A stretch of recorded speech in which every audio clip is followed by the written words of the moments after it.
Dominant image. The dominant image in the frame is the Balrog, because it is both the largest and the brightest object in the frame, due to the light that its flaming body gives off. It is also located in the exact center of the frame, causing the viewer's eyes to immediately move towards it. Subsidiary contrast. After the Balrog, the viewer's eyes immediately move to Gandalf. This is because he is the second largest object in the frame, and because his staff gives off a light of its own, though much smaller and more easily overlooked than the Balrog's. Gandalf's smaller size and gray clothes cause him to blend in with the smoke that the Balrog is stepping out of, causing him to be less noticeable and overlooked in the presence of the Balrog. Negative space. While there is actually very little negative space in the image, due to the Balrog's bulk filling up much of the frame, what negative space does exist is filled with the smoke and orange light being released by the Balrog. This use of negative space causes the Balrog to seem more powerful, as nearly the entire frame is filled with it, even the areas that it isn't physically in.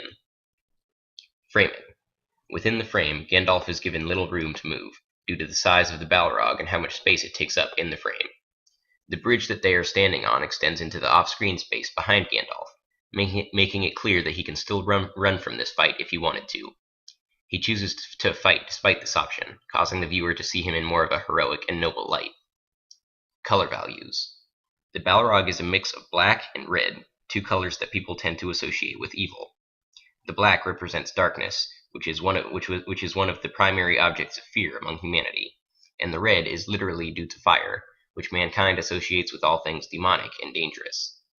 Gandalf, by contrast, is a much more bland color, gray. This causes Gandalf to be more relatable for the viewers, as it makes him seem more normal in comparison to the Balrog. The light given off by his staff is also in direct contrast with the oppressive red coming from the Balrog. Its white light represents hope, pushing back against the smoke and fire coming from the Balrog. Angle.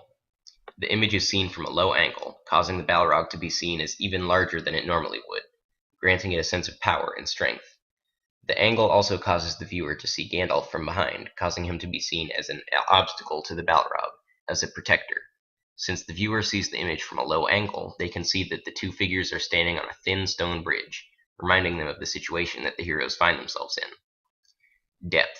This image uses a deep depth of field so that no single object within the frame is in focus. This causes the viewer not see one object as more important than the other, instead viewing the scene as a whole as important. The viewer becomes more aware of the seriousness of the situation due to this. Density. There is little density in the image due to there only being 3 objects within the frame. This causes each individual object within the frame to be granted increased importance because there aren't a large number of objects vying for the viewer's attention. Character proxemics.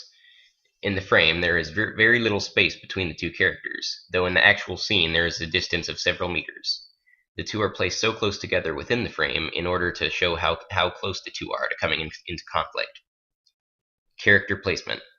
The rule of thirds is used to manipulate the viewer's perceptions of both the Balrog and Gandalf. The Balrog is positioned so that it takes up space in every quadrant of the center column and most of the left column, positioned so that it is looking down on Gandalf. This shows a difference in size and power between Gandalf and the Balrog, causing the viewer to see the Balrog as a major threat to Gandalf. Gandalf is placed in a single quadrant in the center of the right column, positioned lower than the Balrog so that he looks smaller and weaker by comparison.